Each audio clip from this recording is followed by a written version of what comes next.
Shalom sahabat-sahabat yang diberkati Tuhan. Salam Natal buat kita semua.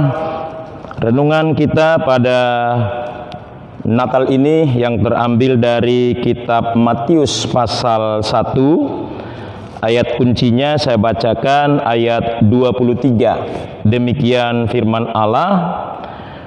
Sesungguhnya anak dara itu akan mengandung dan melahirkan seorang anak laki-laki, dan mereka akan menamakan dia Immanuel, yang berarti Allah menyertai kita. Saudaraku yang saya kasih di dalam Tuhan, di waktu-waktu Natal selalu ini menjadi ayat yang sering disampaikan sebagai pesan Natal di dalam perayaan-perayaan Natal pun. Saudaraku yang saya kasihi, saya ambil tema dari ayat ini adalah Immanuel, Allah menyertai kita. Saudaraku yang saya kasih di dalam Tuhan Yesus Kristus, ini adalah menjelaskan kisah tentang kelahiran Yesus dari Matius pasal 1 ayat 18 sampai 23 ini.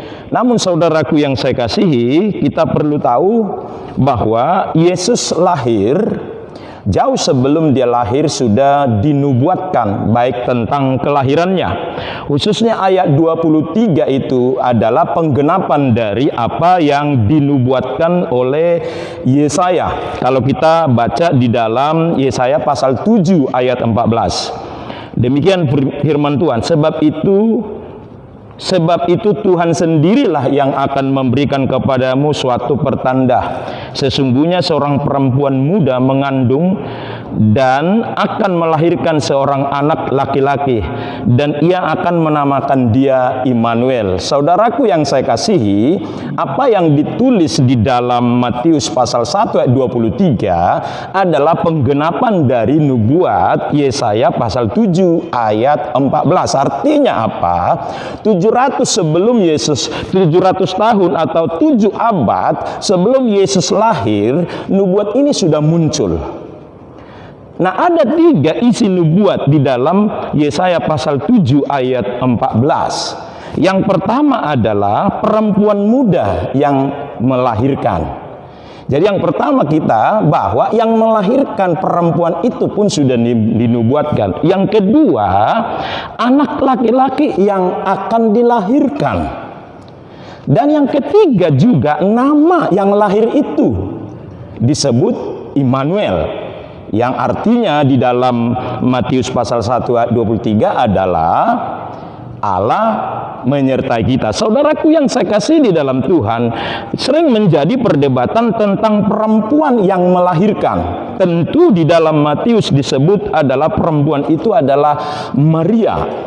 Tapi kalau kita mengacu di dalam pasal Matius pasal 1, saudaraku lihat di sana bahwa ada di dalam ayat 22, kalau Matius pasal 1 ayat 22, saya bacakan buat kita.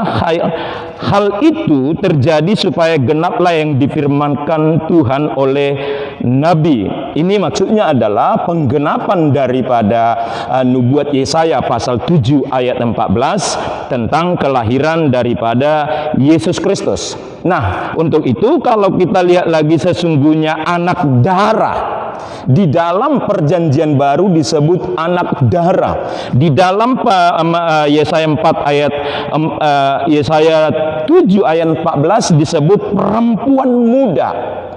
Nah, sesungguhnya lebih dipertegas di sana, perempuan itu bukan seperti perempuan yang biasa saja. Kalau di dalam Yesaya dipakai almah, lalu di dalam perjanjian baru disebut anak darah itu adalah partenos. Partenos dalam arti perawan, untuk menghindari pemahaman yang keliru karena Maria sudah bertunangan. Jadi ada indikasi dari orang-orang lain menganggap bahwa Yesus itu adalah hasil dari antara Maria dengan Yusuf. Sementara tidak, karena dari kata inilah kita bisa menemukan bahwa dinubuatkan di kitab Yesaya dipakai alma adalah wanita muda atau wanita darah atau disebut perawan, dan dipertegas di dalam ayat 23 Matius pasal 1. Sesungguhnya anak darah itu akan mengandung, yang dipakai partenos, gadis perawan yang namanya Maria. Jadi itu yang pertama. Yang kedua adalah yang dilahirkan adalah anak laki-laki, yaitu namanya Yesus Kristus. Nah, pertanyaannya adalah, Yesus itu siapa? Kenapa dilahirkan? Nah, yang pertama adalah Yesus itu adalah Allah yang dijanjikan, seperti di dalam Yesaya pasal 7:14 tadi. Sebab itu Tuhan sendirilah yang akan memberikan kepadamu suatu pertanda, sesungguhnya seorang perempuan muda mengandung akan melahirkan seorang anak laki-laki, dan ia akan menamakan dia Immanuel. Jadi ini sudah dijanjikan jauh sebelum kelahirannya. Yesus adalah Allah yang dijanjikan. Yang kedua adalah Yesus adalah Allah yang menyelamatkan umatnya. Di ayat 21 dikatakan, Matius pasal 1, ia akan melahirkan anak laki-laki, dan engkau akan menamakan dia Yesus, karena dialah yang akan menyelamatkan umatnya dari dosa mereka. Ini inti utama dari kehadiran Yesus Kristus ke bumi ini, yaitu untuk menyelamatkan umatnya dari dosa. Makanya dia disebut juru selamat, dia menebus, dan hanya dia satu-satunya yang bisa menebus dan menyelamatkan umat dari dosa. Karena semua orang telah berbuat dosa dan telah kehilangan kemuliaan Allah. Jadi saudaraku yang saya kasih di dalam Tuhan Yesus, itulah kepentingan utama Yesus yang dinubuatkan itu untuk hadir ke bumi ini. Karena Yesus adalah Allah yang menyelamatkan umatnya, menyelamatkan saudara dan saya, menyelamatkan siapapun yang percaya kepada dia sebagai Tuhan dan Juru Selamatnya. Saudaraku yang saya kasih di dalam Tuhan, itulah yang harus dirayakan di dalam hidup orang-orang percaya, bahwa kita sudah diselamatkan. Berarti Yesus yang lahir itu bukan lagi lahir di bumi ini, tapi lahir di dalam hidup kita, melahirkan kita menjadi lahir baru karena dia datang. Yesus adalah Allah yang menyelamatkan umatnya dari dosa. Yang ketiga saudaraku yang saya kasih, Yesus itu siapa? Yesus adalah Allah yang menyertai umatnya. Immanuel, bahwa dikatakan Allah beserta kita. Ayat 23 pasal 1 dari Matius berkata, sesungguhnya anak darah itu akan mengandung dan melahirkan seorang anak laki-laki, dan mereka akan menamai dia Immanuel, yang berarti Allah menyertai kita. Ini penggenapan dari Yesaya pasal 7 ayat 14. Immanuel, Allah menyertai.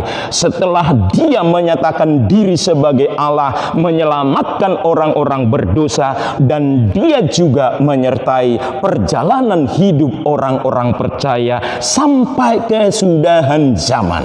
Saudaraku yang saya kasih di dalam Tuhan Yesus Kristus, berarti tidak ada alasan buat orang percaya berkata, Yesus meninggalkan saya, Yesus tidak menyertai saya, karena Allah tidak pernah bisa lepas dari kehidupan orang-orang yang percaya. Dia berkata bahwa dia adalah Immanuel, yang berarti Allah menyertai kita. Saudaraku yang saya kasih di dalam Tuhan Yesus Kristus, percayalah dalam kondisi apapun, dalam kondisi krisis pun, kadang-kadang kita merasa Tuhan seperti jauh dari kita, atau Tuhan menjauhkan kita. Sesungguhnya tidak. Dimanapun Anda berada, bagaimanapun persoalan Anda, apapun pergumulan Anda, sesungguhnya Allah selalu menyertai saudara dan saya.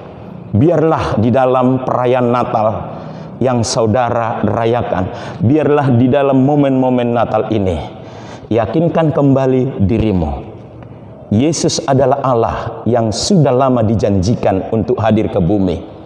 dan Yesus adalah Allah untuk menyelamatkan umatnya dari dosa, termasuk saudara dan saya.